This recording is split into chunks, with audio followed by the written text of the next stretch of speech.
Bem-vindo ao programa Hora do Estudo Bíblico, com o doutor e professor Lehmann Strauss. Este estudo é o resultado do tempo pessoal com o Senhor, da experiência de ministério pastoral e das conferências bíblicas do Dr. Lehmann Strauss, que nos instrui e encoraja com o ensino da Palavra de Deus. Agora com você, Hora do Estudo Bíblico, na apresentação de Aurélio Campos. Hoje estamos começando um novo estudo sobre a fidelidade de Deus. Antes de começarmos, vamos buscar a Deus em oração. Senhor, nós te louvamos por mais esse dia, te louvamos por essa oportunidade. Por esse estudo, Senhor, que ele possa ser bênção na vida dos nossos ouvintes. Obrigado pela vida de cada um deles, que nos ajudam, que oram por este ministério, que colaboram financeiramente. Senhor, abençoe a vida de cada um, as suas necessidades. Colocamos em tua presença aqueles que estão sofrendo com problemas de saúde, problemas financeiros, que o Senhor possa, de uma maneira sobrenatural, derramar a tua fidelidade sobre a vida de cada um. Nós oramos em nome de Jesus. Amém. A palavra fiel é um adjetivo que significa digno de confiança. Quando dizemos que Deus é fiel, simplesmente estamos dizendo que Deus é confiável, que podemos confiar, depender dele. Abra sua Bíblia e vamos ler Romanos 3, versículos de 1 a 3. Qual é logo a vantagem do judeu? Ou qual a utilidade da circuncisão? Muita, em toda maneira, porque, primeiramente, as palavras de Deus lhe foram confiadas. Pois que, se alguns foram incrédulos, a sua incredulidade aniquilará a fidelidade de Deus? A pergunta de Paulo é esta: a incredulidade dos judeus iria anular a fidelidade de Deus? E Paulo responde no versículo 4, quando ele diz: de maneira nenhuma. Em outras palavras, nunca pense em uma coisa dessas. A minha fidelidade e a sua fidelidade nunca poderão afetar ou alterar a fidelidade de Deus. Há certos atributos da divindade sem os quais Deus deixaria de ser Deus. Por exemplo, Deus é onisciente. A palavra onisciência é uma combinação de duas palavras. O prefixo em latim omni, que significa todo, e a palavra ciência, que significa conhecimento. Quando dizemos que Deus é onisciente, estamos simplesmente dizendo que Deus tem todo o conhecimento. Se existe algo que Deus não conhece, então ele deixaria de ser Deus. Nesse sentido, a onisciência é um atributo essencial da divindade, sem o qual Deus não poderia ser Deus. A onipotência é um atributo da divindade e é formada por duas palavras, do prefixo em latim omni, que significa todo, e da palavra potência, que significa poder. Portanto, dizer que Deus é onipotente significa dizer que Deus é todo-poderoso. Se houvesse algo que Deus não pudesse fazer, então ele deixaria de ser Deus. A onipotência é um atributo essencial da divindade. Da mesma forma, a fidelidade é um atributo essencial de Deus, da sua divindade. Em outras palavras, se Deus não fosse digno de confiança, então ele deixaria de ser Deus. Agora, nós não somos fiéis no mesmo sentido que Deus é fiel. Muitas vezes ouvimos a respeito de um pastor. Ele é um ministro fiel da palavra de Deus. Bem, até certo ponto está certo, isso é verdade. Mas ninguém é fiel no mesmo sentido em que Deus é fiel. Eu posso ter boas intenções, mas posso não cumprir com as minhas intenções. Por exemplo, eu posso dizer à minha esposa: nos encontramos a tal hora. Suponhamos que o meu pneu fure na estrada e minha esposa está me esperando em algum lugar e eu não estou no horário. Minhas intenções eram boas, mas fui involuntariamente impedido, portanto, nesse sentido, eu não fui fiel. Eu desejava ser fiel, mas devido à minha falta de capacidade e às circunstâncias fora do meu controle, eu não pude ser fiel para manter esse compromisso. Isso nunca pode acontecer com Deus. Em cada detalhe, Deus é fiel.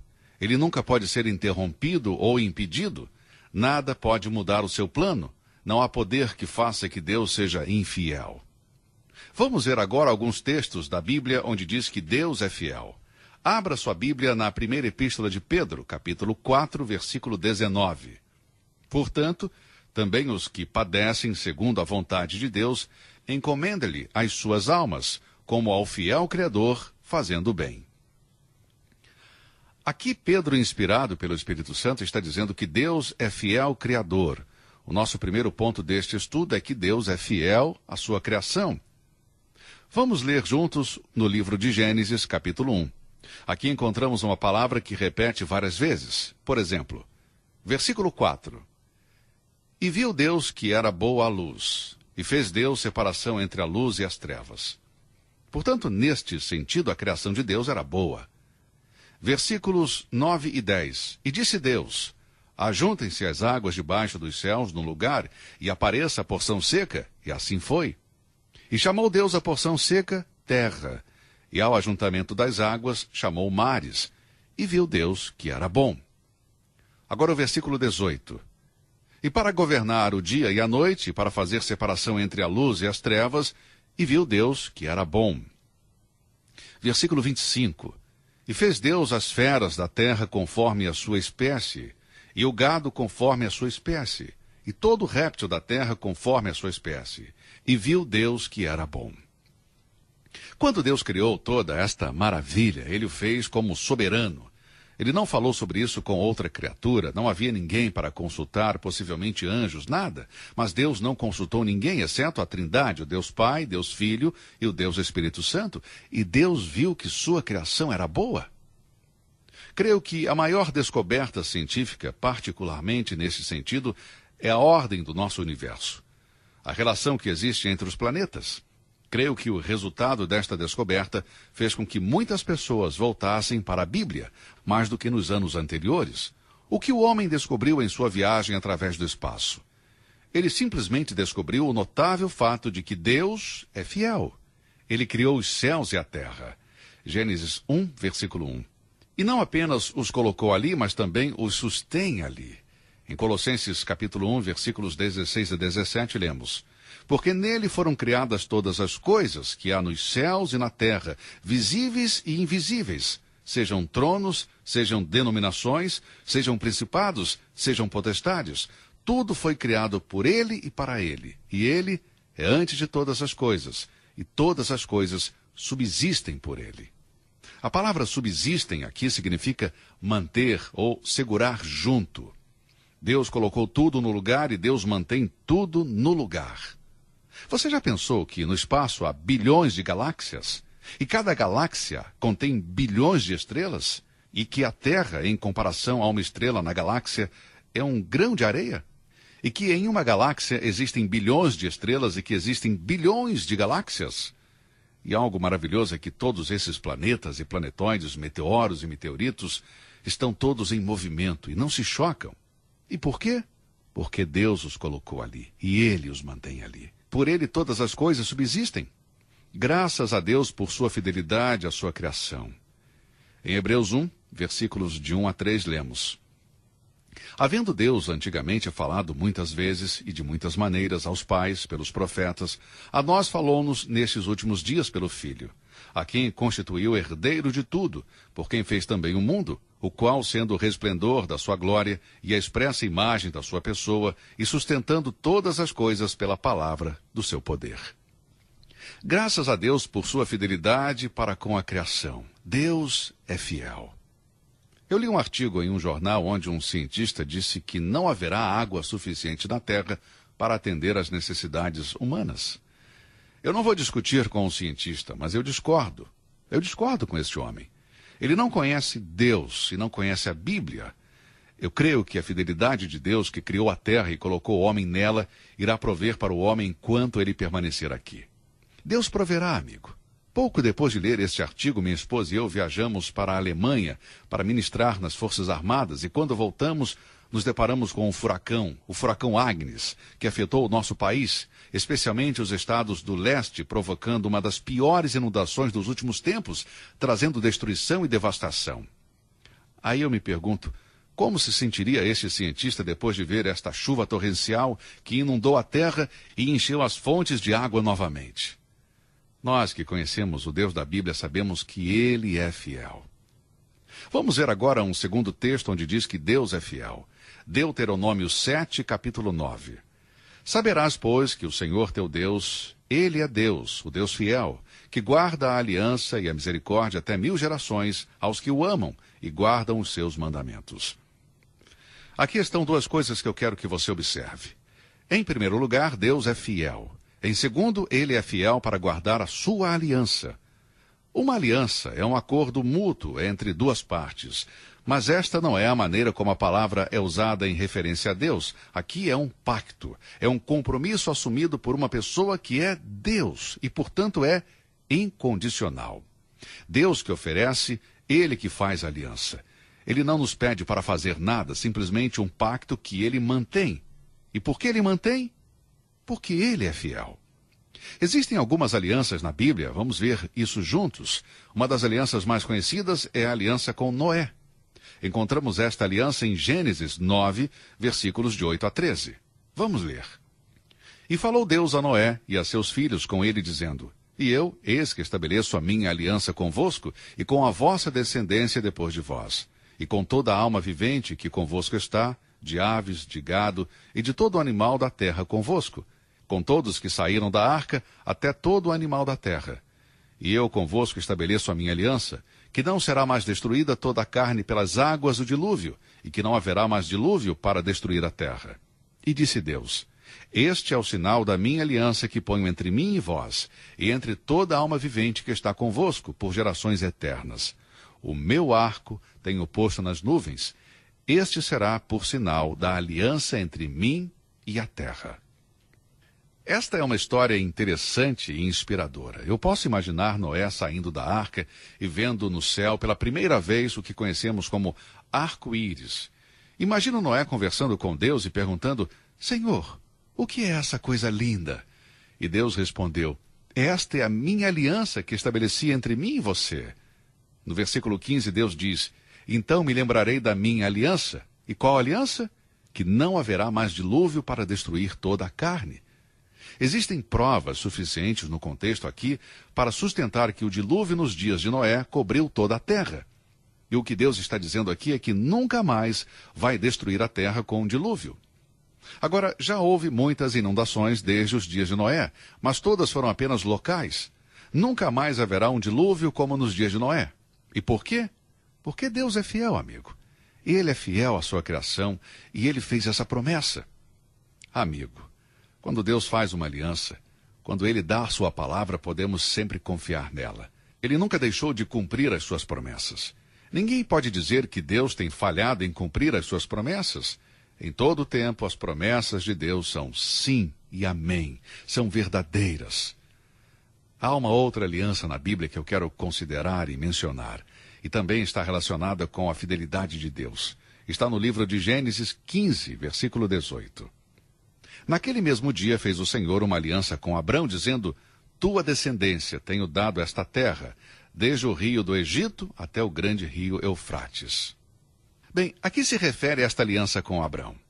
Ela está relacionada com três coisas mencionadas em Gênesis 12, dos versículos 1 a 2. Ora, o Senhor disse a Abrão: Sai-te da tua terra, da tua parentela e da casa de teu pai, para a terra que eu te mostrarei, e far-te-ei uma grande nação, e abençoar-te-ei, e engrandecerei o teu nome, e tu serás uma bênção. Primeiro, foi uma promessa feita especificamente a Abraão. Segundo, Deus prometeu a Abraão que faria dele uma grande nação.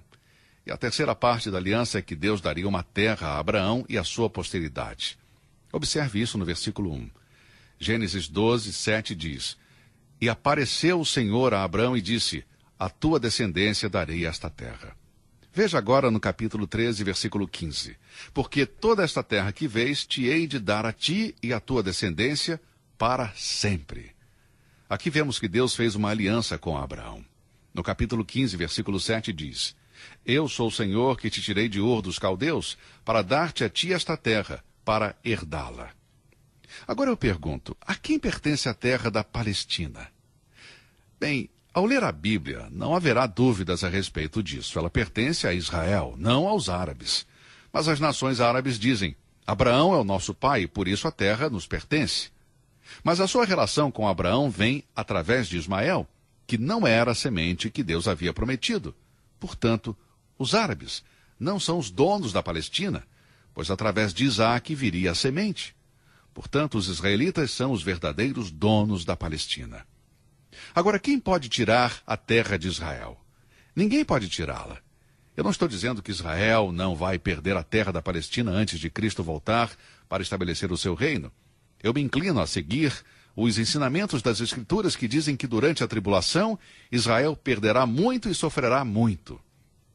Mas, por fim, a terra pertence aos descendentes de Abraão através de Isaque. Ela pertence a Israel.